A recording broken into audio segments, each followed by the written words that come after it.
Bonjour à tous et bienvenue sur boursicoté.com pour cette nouvelle analyse technique Forex, matières premières et Bitcoin avec une paire de devises euro-dollar qui semble vouloir s'enfoncer, donc sous la zone de parité. Hier, je vous indiquais déjà que l'on avait une configuration ici qui semblait s'orienter à la baisse par le fait que on restait plutôt ici sous la zone de parité et sous la moyenne mobile 20 exponentielle. Ça a été confirmé dernièrement, puisque malgré un rebond ici qui a eu lieu depuis hier soir, on voit ici que les cours de la paire de devises euro-dollar sont redescendus ici sur une zone de support intermédiaire qui avait déjà été testée auparavant, proche des 0.9880, mais que l'on s'est enfoncé sous ce niveau, puisqu'on est venu toucher ici donc au plus bas de cette bougie, 0.9863.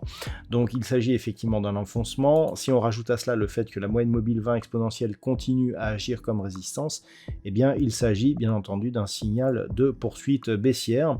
Donc je rappelle justement que tant que nous sommes sous cette zone de parité et sous la zone ici des 0.9952, l'objectif se trouve lié à une extension de Fibonacci qui nous donne ici 0.9694. On en est assez loin actuellement, mais la réunion de la BCE jeudi pourrait bien accélérer les choses. Sur la paire de devises livre sterling contre dollar américain, nous avions là aussi un objectif qui était lié à une extension de Fibonacci. On n'est pas passé très loin lorsque l'on observe un petit peu depuis la rupture ici donc de cette zone des 1.20. On a marqué un mouvement baissier assez fort. On avait une zone intermédiaire ici à 1.1810. Cette zone n'a pas vraiment agi ici comme zone de support ni de résistance, mais c'était un objectif approximatif. Et ce que l'on peut constater, c'est qu'on a poursuivi donc le mouvement baissier et que l'on s'est approché de très près ici de cette zone d'extension. Alors cette zone elle n'est pas loin, d'autant plus si on considère ici que le rebond et ce contact sur bande de Bollinger supérieure n'est pas significatif, puisque à la première correction on repasse ici sous la moyenne mobile 20 exponentielle. Donc on est clairement ici toujours sur un signal qui reste baissier. Alors peut-être va-t-il se neutraliser là dans les prochaines heures, mais si on venait à casser ici cette zone de point bas qui a été inscrite récemment proche des 1.1440, on pourrait venir ici continuer donc et valider cet objectif lié à cette extension de Fibonacci. Alors extension de Fibonacci prise sur le précédent rebond technique ici qui avait au final abouti ici à cette cassure des 1.1810. Donc l'objectif est toujours ici en ligne de mire et la dynamique reste fortement baissière sur cette paire de devises livre sterling contre dollar américain. Sur l'or, là aussi, nous avions une dynamique qui reste baissière, malgré un rebond technique ici qui est venu tester la zone des 1720. Hier déjà, je vous indiquais que l'on restait ici sur la moyenne mobile 20 exponentielle qui agissait plutôt comme une zone de résistance. Puis la tentative ici de repasser au-dessus des 1720 $ l'once a échoué, puisque au final, on repart ici à la baisse. Donc clairement, même si la moyenne mobile 20 exponentielle a été un peu fragilisée, la zone ici des 1720 nous a donné la confirmation que nous restions dans une dynamique baissière, avec comme objectif, tant que l'on ne repasse pas ici au-delà de cette zone des 1720, une poursuite en direction de cette zone des 1675 $ l'once, qui est une zone majeure sur la dynamique moyen-long terme. Donc attention ici si les cours venaient à casser cette zone, car les signaux techniques seraient assez nombreux et pourraient provoquer une accélération du mouvement baissier.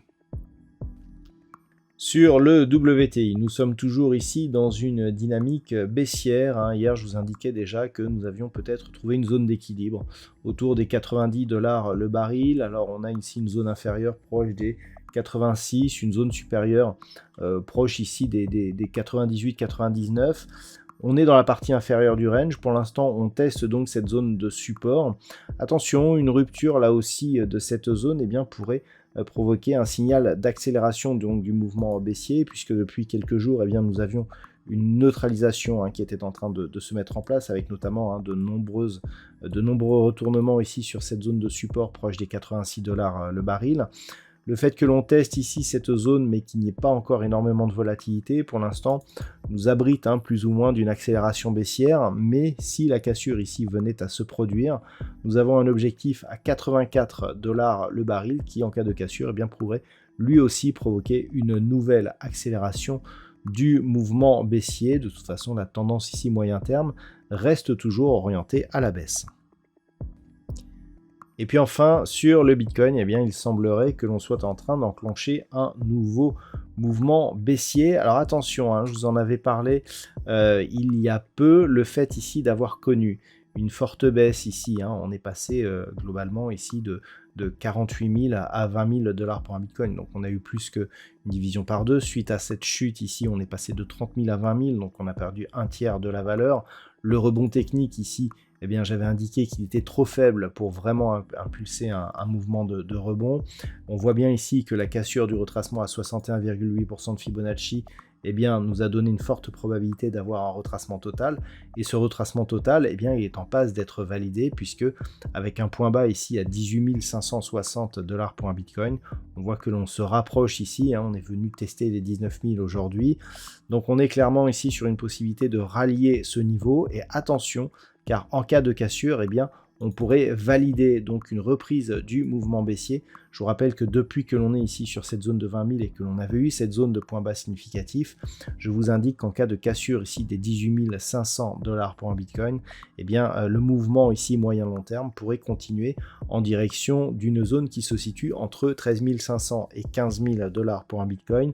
Attention, on est peut-être en train de valider ce mouvement puisqu'on se rapproche ici dangereusement de cette zone de point bas. On le voit d'ailleurs, la zone des 20 000 $ pour un Bitcoin semble désormais agir comme une résistance sur l'évolution des cours. Donc attention ici à cette rupture qui pourrait être le signal d'une prochaine accélération baissière sur la crypto-monnaie. Voilà donc ce que l'on peut dire sur l'analyse technique de ces principaux actifs Forex, matières premières et crypto-monnaies. Je vous souhaite de passer une très bonne soirée. On se retrouve dès demain pour d'autres analyses techniques, toujours sur le site boursicoté.com.